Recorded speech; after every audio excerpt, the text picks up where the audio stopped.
नमस्कार, आप देख रहे हैं हार्ट टॉक भारत। मैं हूं दिवाकर विक्रम सिंह।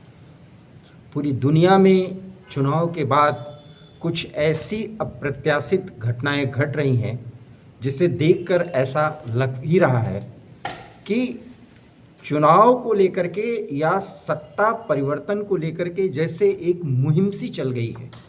और ये पूरी दुनिया में देखा जा रहा है। आप ब्रिटेन को देख लीजिए, फ्रांस को देख लीजिए, भारत को देख लीजिए, लेकिन भारत एक्सेप्शन है। डेंट जरूर लगा है, लेकिन मोदी सत्ता में बरकरार रहे। और उधर ईरान में चुनाव हुआ और चुनाव में एक कट्टरपंथी की हार हुई और एक उदारवादी नेता, सुधारवादी नेता मसूद पेजेस्कियन, उनकी जीत हुई है।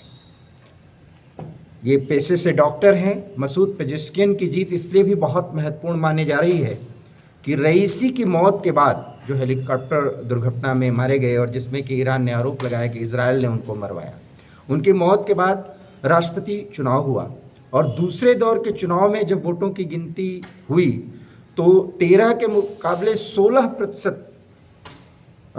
अधिक मतदान हुआ मसूद पेजेस्कियन के समर्थन में। हमने इस जीत की चर्चा इसलिए की क्योंकि ईरान एक शिया मूल और शिया बहुल, जिसको आप जो भी कह लें, उस आबादी वाला एक ऐसा देश है जो इजराइल के साथ किसी भी संघर्ष की स्थिति में सबसे आगे खड़ा रहता था। और उस स्थिति में वो मुस्लिम उम्मा को एक तरह से लीड करता हुआ दिखता रहा है, विशेष करके जब भी इजराइल से संघर्ष की स्थिति कोई बनी है। और अभी तो बनी ही है। 7 अक्टूबर के बाद जिस तरीके से इजराइल ने वॉर की घोषणा की और हिजबुल्लाह और रफ़ा में जो कुछ भी हो रहा है या गाज़ा पट्टी में जो कुछ भी हो रहा है, उसको ख़त्म करने की जो बात उन्होंने कही इजराइल के प्रधानमंत्री ने, और पूरा देश एकजुट हुआ, उसमें ईरान ने इजराइल को डेंट लगाने की बड़ी कोशिश की। और उसी के बाद आप देखिए कि रईसी की मौत हुई। अब रईसी की मौत के लिए जिम्मेदार इजराइल है या नहीं, ये एक अलग विषय है। लेकिन मौत के बाद वहाँ जो राष्ट्रपति का पद खाली हुआ, जब चुनाव हुआ, तो सईद जलीली, जो वहाँ पर कट्टरपंथी नेता माने जाते रहे, किसी भी तरह से सुधार का कोई भी तौर तरीका उन्हें पसंद नहीं था। और वो मसूद पेजेस्कियन को चुनौती दे रहे थे, लेकिन मसूद पेजेस्कियन ने उनको हरा दिया।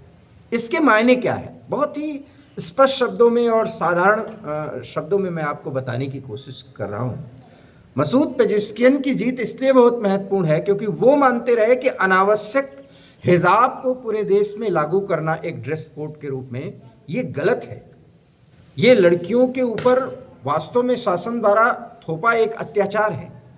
और जिस तरीके से महिलाओं का उभार हुआ हिजाब विरोधी मुहिम में, और उसमें रईसी जो दिवंगत राष्ट्रपति हैं, उसको दबाने में उन्होंने बल का प्रयोग किया। और एक मॉरल पुलिसिंग की जो स्थिति कि मतलब आप हिजाब पहनिए, सड़क पर निकलिए, तो इस तरीके से जो इस्लामिक कंट्रीज़ में होता रहा, उसका महिलाओं ने विरोध किया क्योंकि वहाँ प्रोग्रेसिव माइंडसेट की महिलाएं हैं और वहाँ का समाज है।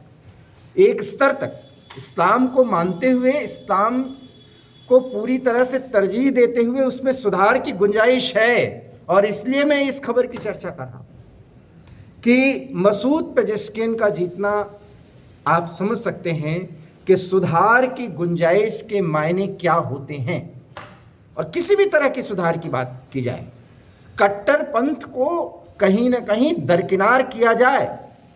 और कट्टरपंथ से ही ये पूरी दुनिया त्रस्त है, भारत भी त्रस्त है, क्योंकि कट्टरपंथी मानते हैं जो वो सोचते हैं वही सही है, जबकि उदारवादी तरीका है कि आप दूसरों को भी मायने और मतलब रखने दीजिए, वो जो समझता है उसको भी तरजीह दीजिए। तो कट्टरपंथी मानते हैं कि इस्लामिक सोच के अतिरिक्त अगर आप कुछ सोच रहे हैं तो आप गलत हैं, जैसे वो हिंदुओं को काफिर कहते हैं। कोई कहे, कितना भी कहे, वो भाई नहीं मानते, वो काफिर कहते हैं। कट्टरपंथियों की मैं बात बार बार कट्टरपंथियों का इस्तेमाल करता हूँ।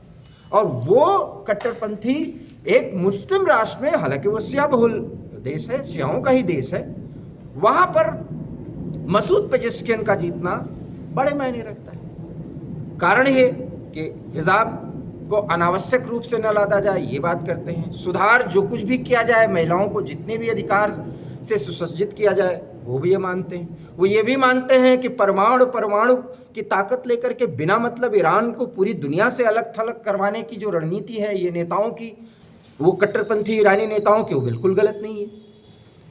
और हो सकता है कि उनके इस विचार से जो वहाँ के प्रमुख धार्मिक नेता है खमेनेई नाराज हो सकते हैं, लेकिन उसकी नाराजगी को भी वो तरजीह दे रहे हैं कि देखिए, खमेनेई के इज्जत को, उनके वजूद को पूरी तरह महफूज रखते हुए हमें सुधार लाना ही होगा।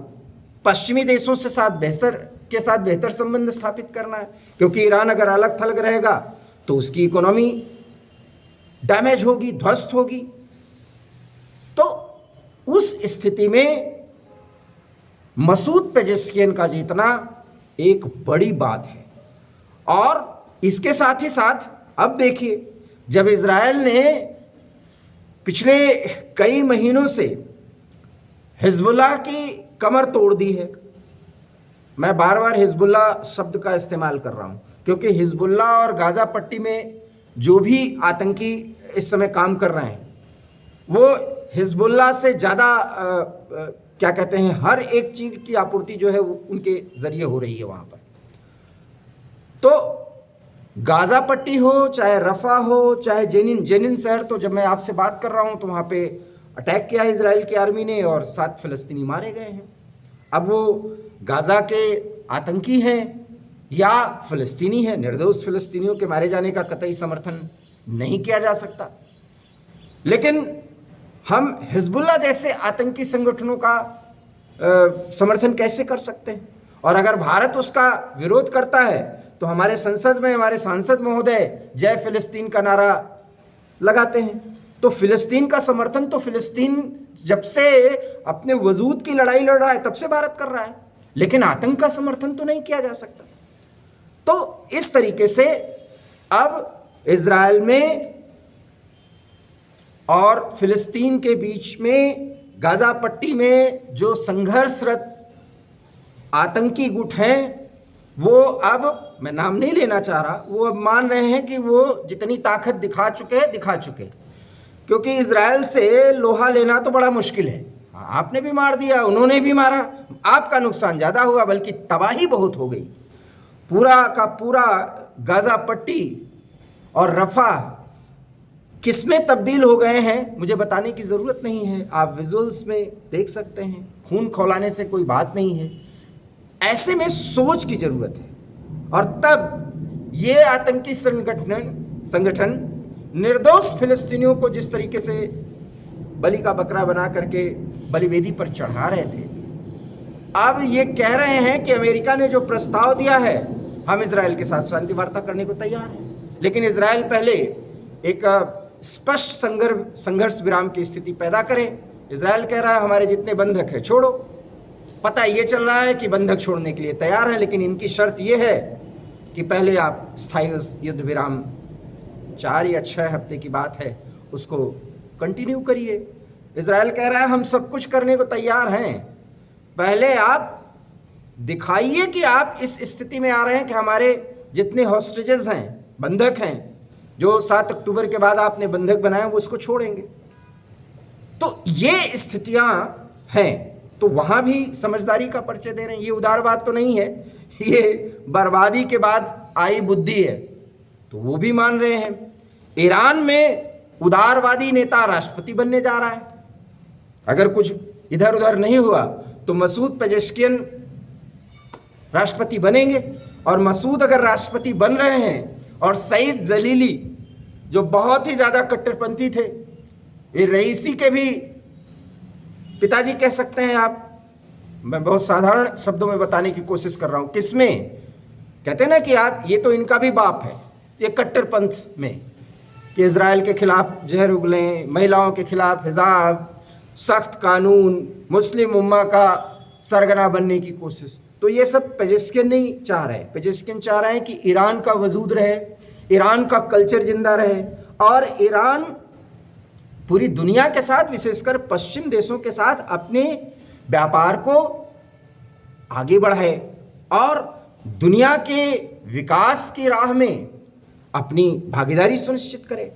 तो एक उदारवादी नेता की सोच ये बेहतर तो कही जा सकती। ऐसे में दो तीन बड़ी महत्वपूर्ण बातें ये हैं। कुछ ऐसा है जो पूरी दुनिया में एक बदलाव की स्थिति दिखा रहा है, चाहे ब्रिटेन देखें, फ्रांस देखें, और अभी चुनाव अमेरिका में भी आने वाला है, वहाँ भी देखें, ईरान में आप देख रहे हैं, और जहाँ जहाँ भी चुनाव हैं। लेकिन भारत में चुनाव हुआ तो जो सत्ता की चाह में अराजकता की पराकाष्ठा को पार कर रहे हैं, अभी गुजरात में भी हमारे राहुल भैया गए हैं, तो वहाँ पे एक नया शोषा उन्होंने छोड़ दिया कि राम मंदिर के उद्घाटन में अंबानी को बुलाया, अडानी को बुलाया, आडवाणी को नहीं बुलाया। अब उनको कौन समझाए कि आडवाणी के स्वास्थ्य के कारणों से और उनकी राम मंदिर आंदोलन में क्या भूमिका रही, ये तो पूरी दुनिया जानती है। तो राहुल भैया अब आडवाणी के बहाने भाजपा को चोट पहुंचाने की कोशिश कर रहे हैं। खैर, ये राजनीति है, चलता है, लेकिन ये अराजकता पैदा करने की तमाम वो कोशिशें, उन्हें ये सोचना होगा कि उनको सत्ता के लिए नहीं, उनको विपक्ष की राजनीति करने के लिए आगे बढ़ाया गया है। और आज भी इस स्थिति में अभी अकेले भारतीय जनता पार्टी से उनकी स्थिति कितनी कम है, और पिछले 3 चुनाव को जोड़ लिया जाए तब भी वो जोड़ बराबरी पे नहीं होता, लेकिन वो अपने को ऐसा प्रेजेंट कर रहे हैं जैसे वो प्रधानमंत्री ही बन गए हों। तो एक ये भी बदलाव है। इसलिए मैंने कहा कि बदलाव की बयार कुछ अजीब है, और ये पूरे वैश्विक वातावरण में, पूरी दुनिया में कुछ ऐसा चल रहा है। और ऐसे में फिर कह रहा हूँ, आपको अजीब लग सकता है, तारीफ करनी होगी मोदी की, और इसीलिए क्योंकि मोदी ने इस देश के जनमानस की वास्तविक चाहत को समझ लिया है, और इसलिए मोदी को लोगों ने पसंद किया है।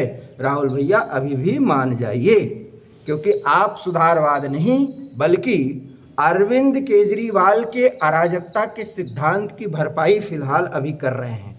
आशाएं अपेक्षाएं आपसे बहुत हैं, लेकिन आप कुछ ऐसा कर रहे हैं, मजबूर कर रहे हैं, और आप चाह भी रहे हैं कि आपको गिरफ्तार कर लिया जाए। बिना मतलब की गिरफ्तारी क्यों होगी? अब बात जब आएगी, क्योंकि आप तो जमानत पे भी छूटे हैं, ये भी बात है, वो समय बताएगा, वो कानून अपना काम करेगा।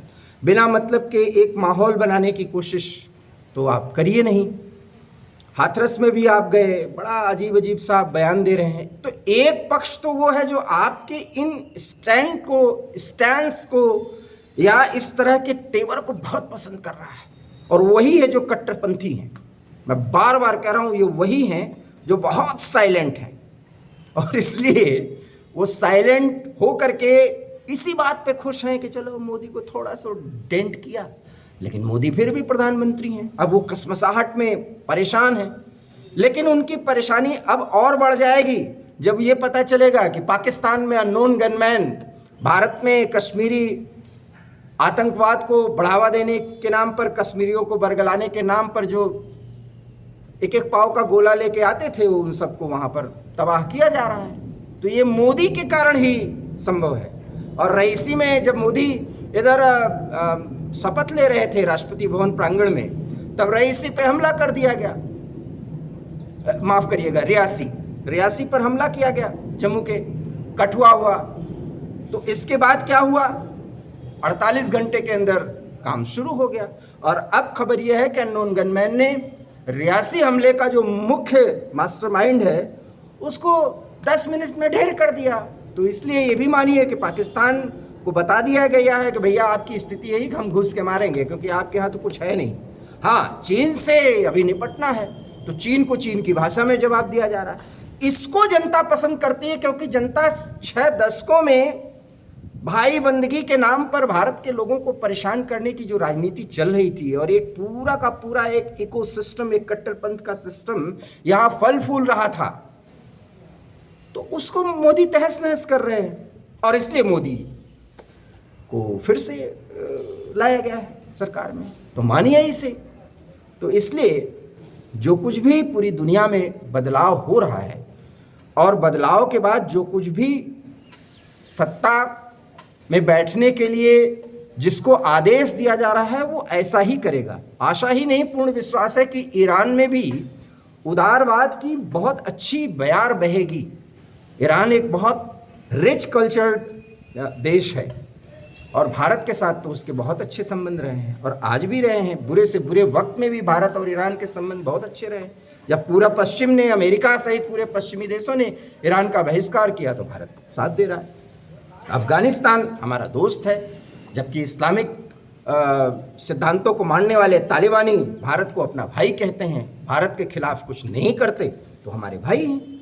लेकिन वो भाई जो भाई कह करके पीछे से छुरा घोंपे, वो भाई तो नहीं हो सकते। चाहे कोई, अब उसके आगे की बातें नहीं कही जा सकती, चाहे कोई पाकिस्तान में बैठा हो या पाकिस्तान की सोच लेकर के भारत में बैठा हो। तो कुल मिलाकर के ईरान में उदारवादी नेता मसूद पेजेश्कियन की जीत, उनका राष्ट्रपति बनना तय है और वहाँ अनर्गल हिजाब पहनने के लिए महिलाओं को बाध्य नहीं किया जाएगा। वहाँ के जो प्रमुख इस्लामिक नेता हैं खमेनेई, वो इस बात को समझेंगे।